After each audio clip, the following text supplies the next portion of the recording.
Spacecraft Rosetta's wild 12-year ride across our solar system and orbit around a comet has come to an end. The 3-ton orbiter set out from Earth in March 2004 on a mission to discover what comets could teach us about the early days of the solar system, and marked the first time a spacecraft had entered orbit around a comet. Warwick Holmes is a former ESA avionics systems engineer on the Rosetta project, and he joins us now in studio. Good morning to you. Good morning, Mary.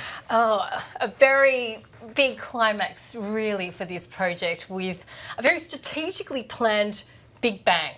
Yes, well, it's a very sad ending, but the mission's been going for 2 years. We've been following the comet in orbit around it with this big mothership, the orbiter called Rosetta. Philae was put down on the surface 2 years ago. The orbiter's been taking tens of thousands of photos, millions of scientific measurements.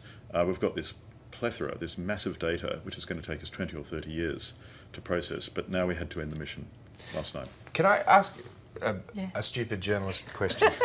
Why did you need to crash land Rosetta to finish the mission? Why couldn't it just float away into outer space? Originally it was planned to just float away, but they've decided now that because, just for the heritage of the mission, I think, as a legacy of the incredible success of the spacecraft, they just decided, well, let's put it on the comet, and then if anybody wants to go in a million years to pick it up, they can do so.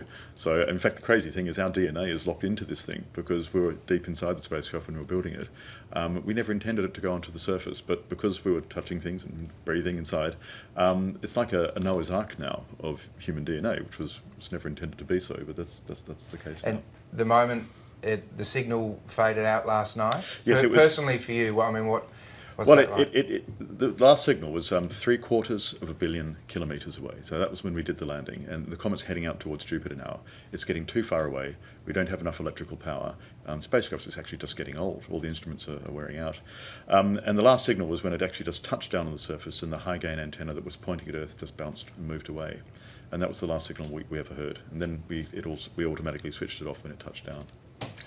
But we already have quite a bit of knowledge formulated from the work that the probe did. In fact, you've got a bit of a model here of what we understand the actual comet looks like. Miriam, every instrument we turned on, we just had a surprise with everything that we saw. So for the shape, I mean, we expected it to be a potato spherical shape, but it turned out to be this crazy duck shape with a head and a body.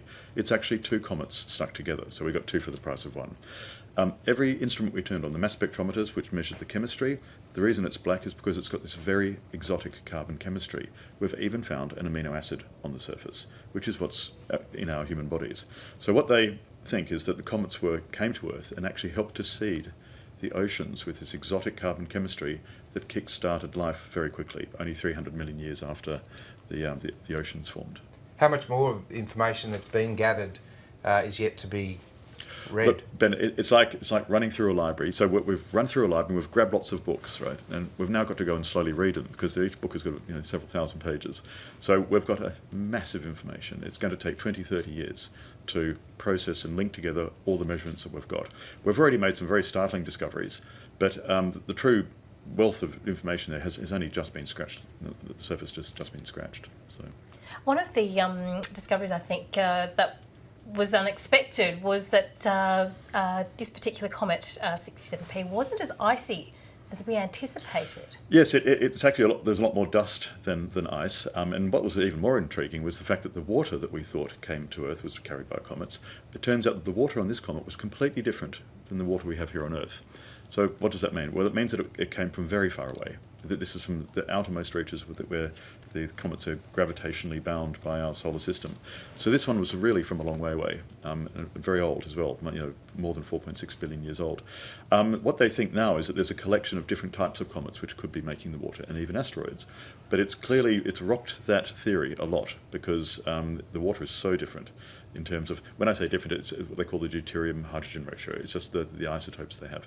But it's a different flavour, I could say it's a different flavour of water, okay, which is very unusual. So everything we turned on was a surprise. This is what was so unusual about this mission. Just finally to finish on, I keep harping back to the crash landing. In the realms of feats in outer space, how challenging is it to land a spacecraft on a moving object 700 million miles away. Well, Ben, this is what's so crazy about this mission. Everything was difficult, and everything worked. So the landing we did last night was at 3 kilometres an hour. So when we say a crash landing, it was actually a very gentle touchdown. When we launched the spacecraft, the vibration forces on the rocket were thousands of times more forceful than landing last night. So it hasn't smashed apart. It's fully intact. It's just sitting there on the surface now. But the navigation to get it there, to follow the comet, to stay in orbit around it when it's got almost no gravity, this was an immense challenge, and the engineering that's actually achieved that is just spectacular. It must feel pretty good to have been involved in a project with this nature. Well, after 17 years, that's when we first started building it. It's very sad, in fact. Yeah. It's very sad. Well, we're very happy to have you on the show. Thank you very much, Warwick Holmes, for talking to us this morning. Thank you.